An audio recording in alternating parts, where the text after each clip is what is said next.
Hello అండి అందరికీ. జున్నుతో cake చేశానండి. మీలో ఎంతమందికి జున్నుతో కేక్ తయారు చేయడం వచ్చో కామెంట్ చేయండి.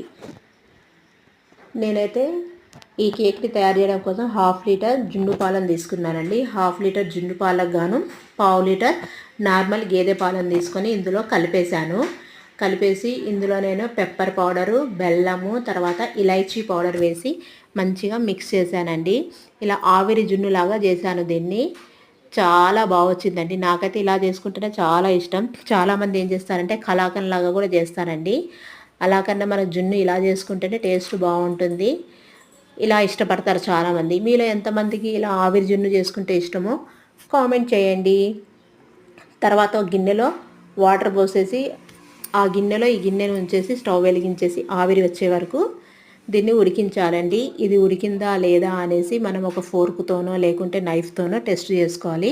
దానికి ఏమీ అంటకుండా నార్మల్గా నైఫ్ బయటికి వచ్చేస్తే ఇది ఉడికినట్టండి. తీసి చల్లార్చుకొని ఇలా గిన్నెలో వేసేసి దాన్ని కేక్ లాగా చేశాను.